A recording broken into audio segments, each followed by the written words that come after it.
onde vem esse termo Nova Ordem Mundial? É esse planejamento dos Found Fathers A primeira vez que essa ideia foi citada, essa ideia vem de um texto que é uma transcrição de uma profecia da Sibila de Cuma. Não sei se a galera já ouviu falar.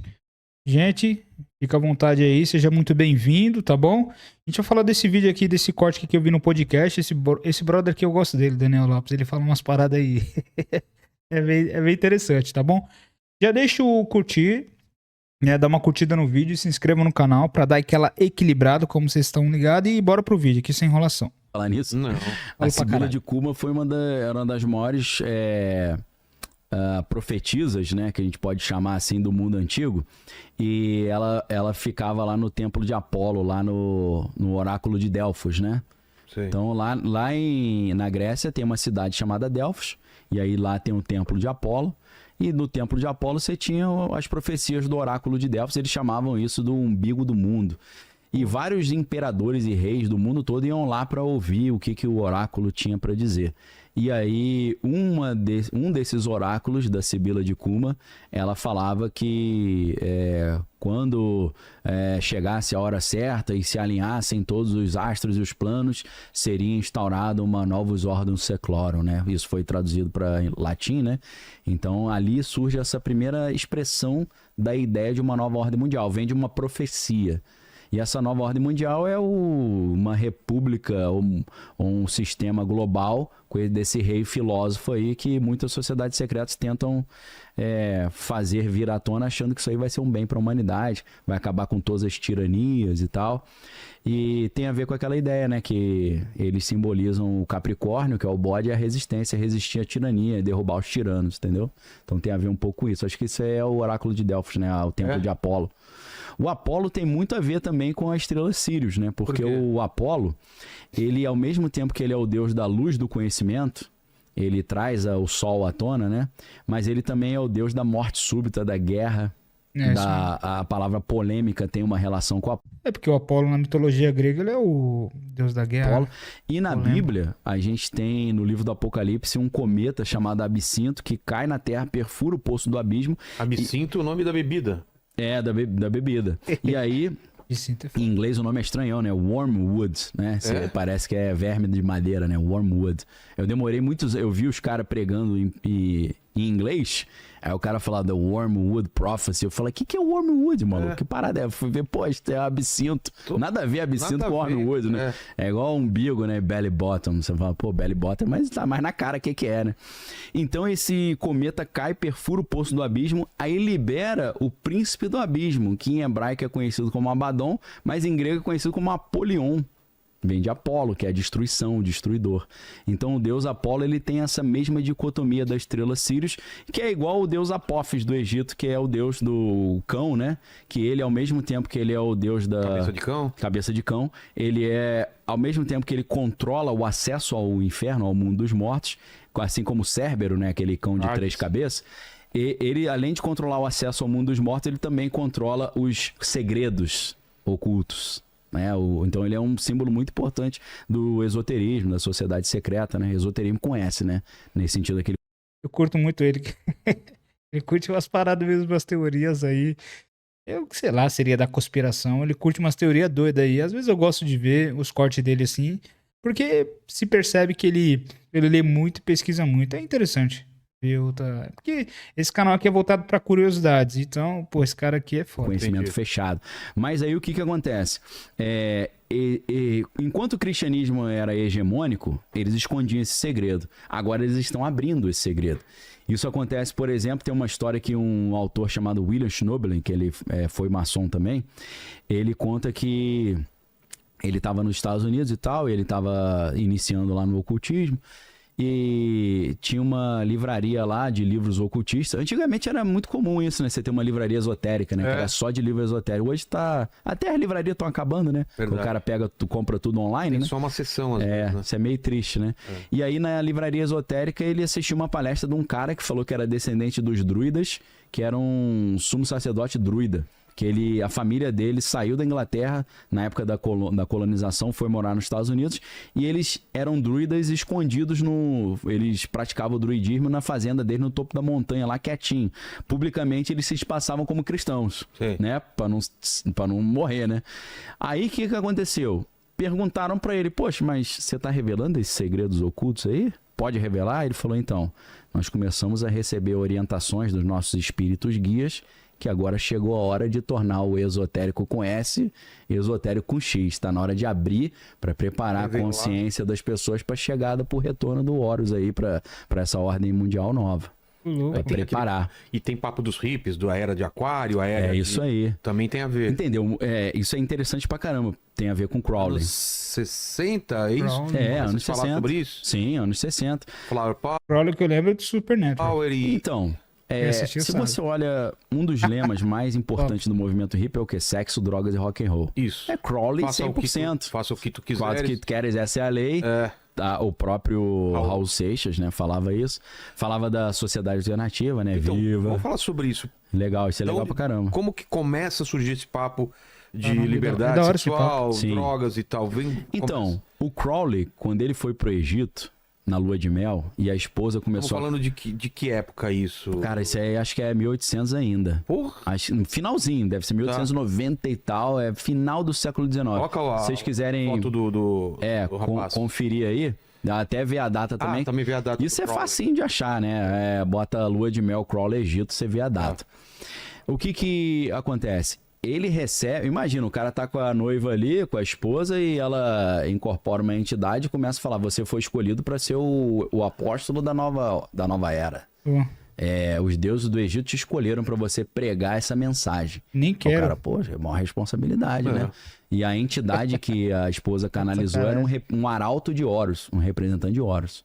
E aí ela fala para ele, ó, senta aí e anota tudo que eu vou te falar. Ele anota o livro da lei dele, que tem o Telemann. Pô, sempre tem essa parada na religião, né, mano? Tipo, um cara que vê um anjo, recebe tipo uma parada dessa de alguém muito importante, de um deus que, sei lá, que ninguém vê, e que deu ordem pra ele revelar aquilo que ninguém sabe, e ele é o representante. Sempre ele é o representante e ele vai agora falar. É foda essa parada. Tem muito comum, os Mormons, se eu não me engano, até a religião muçulmana, até a questão mesmo agora também da religião cristã, né? Também por causa de Jesus também. E aí, enfim, por causa do Espírito Santo, tem todas essas paradas, é bem comum, né? Faça o que você quiser, essa é a lei. Esse é o cara? É um dos visuais do Crowley, né? Ele tem várias fases, várias imagens. Eu vi uma mais velha dele. Você vê que essa ele tá com um negócio ali meio egípcio, né? Parece egípcio. um faraó. Então, o Crowley, que vem de uma família evangélica, né? Ah, é? Só que era uma família evangélica muito radical, né? Muito, não pode fazer nada, né? Só que é uma família evangélica e ficou rica vendendo bebida, pô. O quê? Eles tinham uma... Porra, aí? Ele destilava bebida, pô. É um negócio... Total. Se eu Não fosse pode pra minha falar... família, tá ligado? Agora pros outros... ter bebida se pros fosse outros. hoje, não pode jogar esses videogame aí de GTA, não. Ele fala, pô, mas você vende bebida, pô. Você quer o quê? Então você já tinha uma brecha, né? Acho que a família... Total. E o moleque era meio... O Aleister Crowley, criança, ele era meio atacadinho. Aí a mãe falava, você é uma besta, você é a besta, você é a besta. Aí ficou tudo besta. Ele falou, pô, sou a besta do Apocalipse, então. Entrou na cabeça ele se apresentava como a besta 666. Era o Tomega Therion, que é em grego, que é a grande besta. Então, o que acontece com esse cara? O cara era um gênio. Dizem que ele sabia de cabeça a Bíblia inteira, recitava a Bíblia inteira. Ele foi estudar literatura em Oxford, ele era alpinista também, ele era poeta, ele tinha uma série de facetas, né? E aí esse cara começa a se envolver com uma sociedade chamada Golden Dawn. Ali na Golden Dawn ele conhece esse esoterismo e tal, né? O misticismo. E aí ele mergulha profundo nesses conhecimentos, tentando entender os símbolos secretos. E aí ele se envolve com a OTO, que é a Ordo Templi Orientis. A Ordo Templi Orientis vai levar muitas interpretações do obelisco, da pirâmide para essa questão mais sexual, e aí vai ter muitos rituais assim de magia sexual e tal, e obviamente isso atraía muito mesmo, né? O cara, pô, é mais divertido que ficar contando historinha com um monte de velho na maçonaria. O cara, acho que eu vou passar para essa outra aí. Essa ordem começa na Alemanha, e aí depois ele assume o controle dessa ordem, e aí ele começa a ter vários insights e sentir que ele é um emissário do Horus, do retorno do Horus. E aí ele é Uma o... encarnação. Ele é o evangelista dessa nova era, que é a nova ordem também. Então, ele começa a tentar criar uma cultura esotérica, superando a cultura cristã. E ele, muito sabiamente, né, provavelmente orientado pelos espíritos guia dele que dava as dicas, né, ele começou a atrair a atenção de formadores de opinião, dentro da música, dentro da literatura. Só que o Crowley, ele conseguiu um seguidor chamado William Burroughs. E o William Burroughs, ele foi um dos precursores do movimento que antecedeu o movimento hippie, que foi o movimento beatnik, os beats, né? Então ele já era um Crowleyano influenciando a cultura, o William Burroughs. E aí, a partir do William Burroughs, e aí começa aquelas ideias do The Doors com... Gente, aqui eu não tô comentando porque eu também, aqui é tudo novo pra mim, tá ligado? Bora. The Doors inspirado no livro As Portas da Percepção. De experimentar a droga para, né, ampliar abrir os a sentidos. consciência, ter contato Começa com com os beatniks, então. os beatniks, começa assim. O William Burroughs, ele tem umas cenas assim que eles estavam doidaço, ele entrou numa que ele era o Guilherme Tell. Aí ele botou uma maçã na cabeça do cara, foi dar uma flechada que matou o cara. Ô, louco, Deu uma zebra do velho. cara. Olha que viagem, velho. Pô, acho que a mira não tava boa hoje, não. Foi Bateu mal. um vento na hora.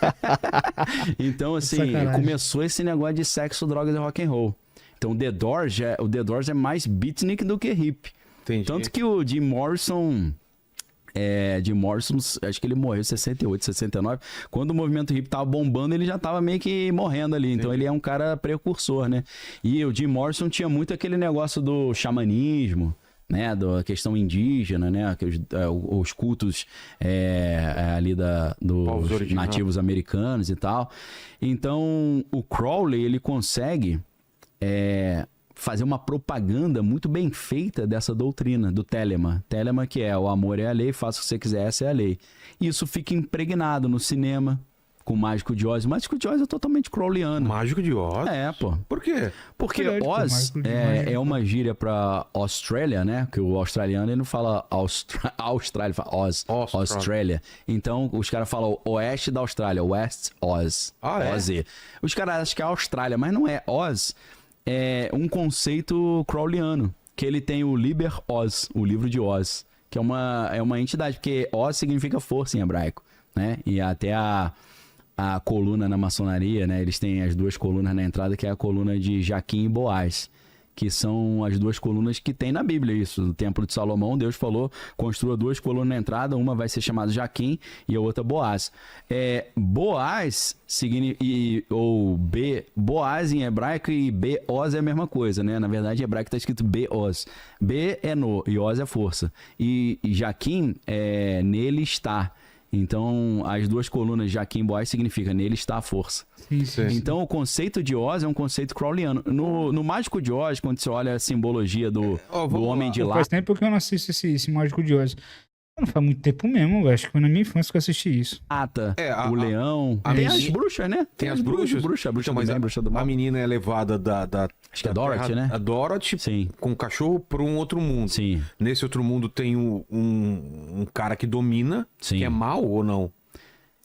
Eu acho que é apresentado como Apresentado mal ali, pelo como menos no mal. início ali do filme. Aí tem uma bruxa boa, a bruxa do leste, a bruxa Isso. ruim. Tem o Homem de Lata, que quer um coração. Sim. O Leão, O leão que é coragem, medroso. E Isso. o Agora de palha. Olha lá, e o Isso. Homem de Palha, Isso. que quer o cérebro. Sim. Qual que é a... Eu acho que é isso, né? Então, mas qual seria a ideia? Então- ela representaria o que? Essa busca de conhecimento, de... Essa busca de entender o segredo, né? Entender quem domina, quem que tá por trás. E quando chegar lá... É como se fosse seria... uma alquimia. É uma ascensão, como se fosse a jornada do Sei, herói. sei. É uma ascensão alquímica que tem dentro dos ritos iniciáticos, né? A Dorothy tá fazendo isso, tanto que ela descobre o que tá por trás da cortina. E ela descobre ali quem tá, a manivela que tá tocando, né? E aí você vai descobrir que é a luz sem fim, que, né, pro Crowley é o Lúcifer que vai trazer o Horus à tona, né? O Lúcifer é essa consciência luciférica, né? Que vai trazer o esclarecimento, né? Como se fosse a árvore do conhecimento do bem e do mal. Então o Crowley, ele começa a doutrina crowleyana telêmica, ele como um bom apóstolo dos emissários de Horus, ele conseguiu divulgar isso tudo de forma subliminar. E pela nas cultura músicas. pop, né, cara? É. Que é a mó...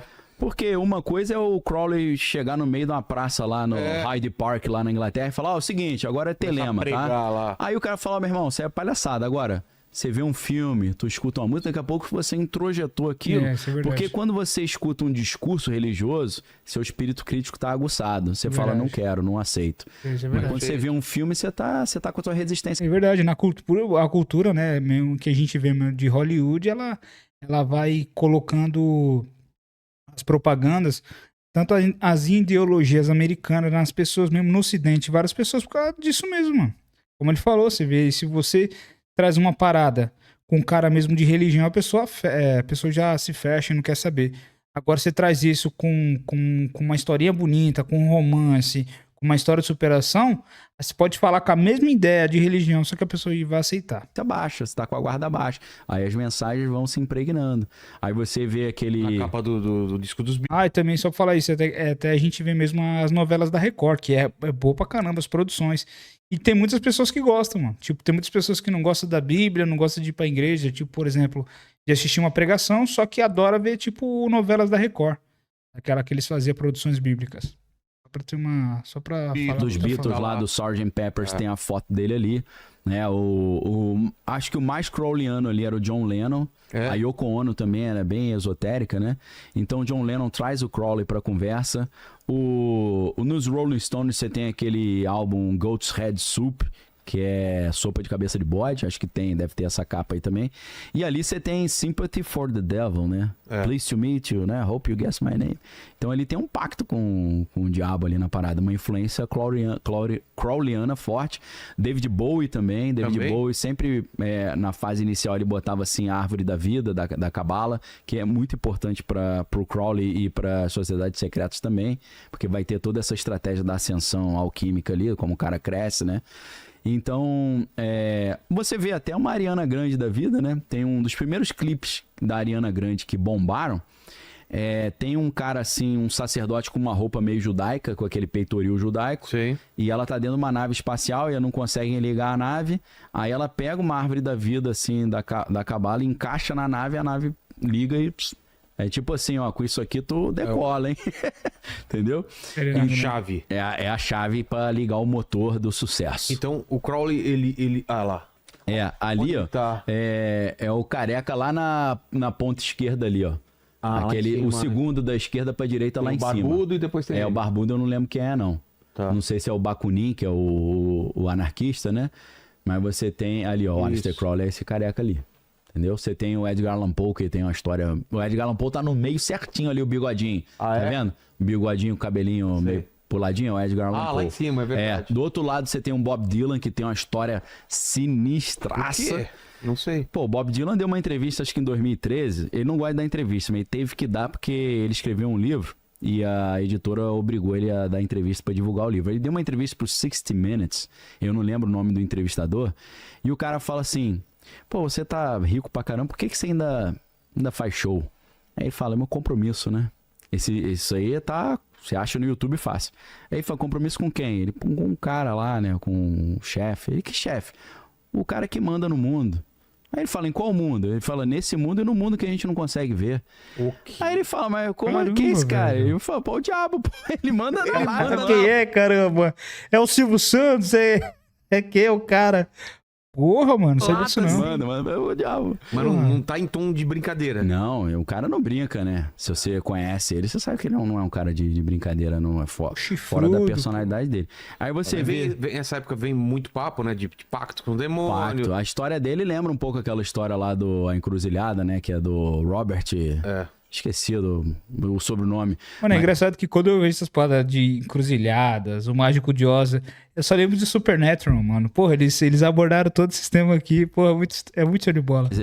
Robert Johnson, né, que é o Ralph Macchio. Parece até o Steve Vai ali, que é o meu garoto do diabo, né? Que vai o duelo de guitarra ali com o Ralph Macchio. Então, a história do Bob Dylan é meio assim.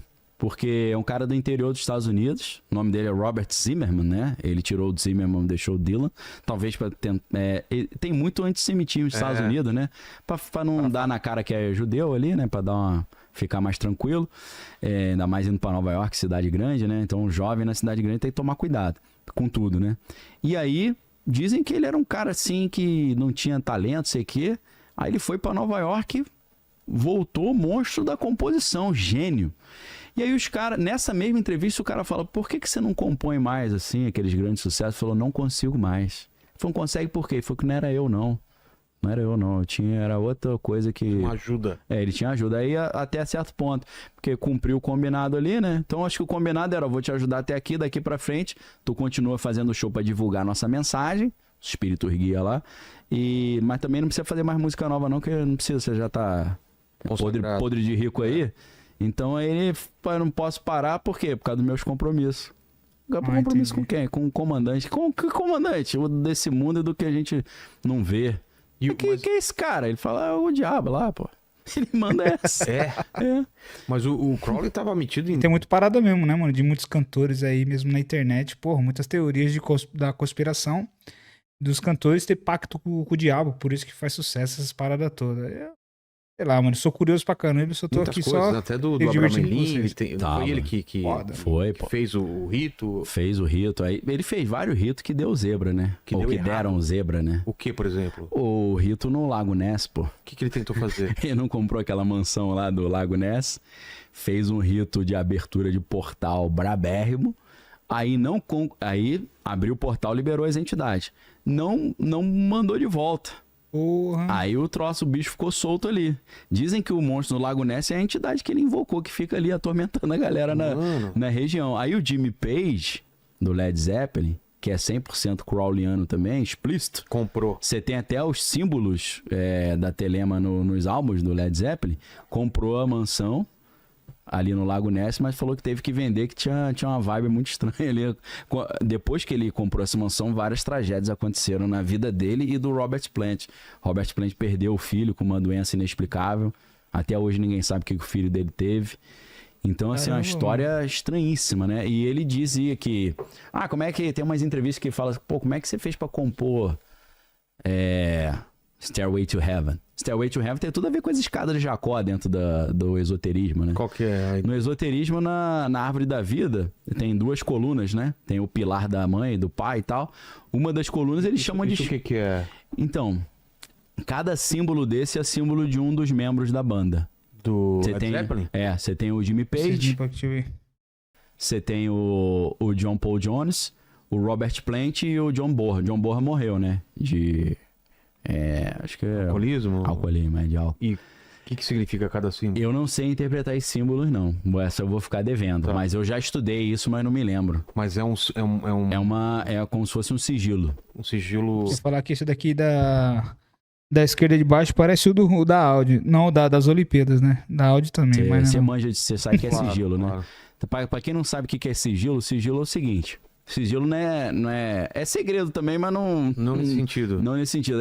Chama-se sigilação, né? Ou forma pensamento. É uma magia que você faz um desenho e esse desenho ele cria uma consciência e essa consciência adquire como se fosse uma vida própria e cumpre a missão para a qual foi dado, né? Isso no ocultismo principalmente na magia do caos. A magia do caos é uma magia mais moderna, mais simples de fazer, né? O Alan Moore, vários autores. Sim, aí de quadrinhos. Que são telêmicos também, né? Total. Tudo telema. Mano, aqui é foda mesmo, gente. Então, acho que acabou o vídeo. Espero que você tenha gostado. Comente aqui no vídeo o que vocês achou. E pra gente ter aquela interação e a gente se vê nos próximos reacts, tá bom? Eu gostei muito de ter a sua atenção até agora. E a gente se vê nos próximos vídeos. Até mais.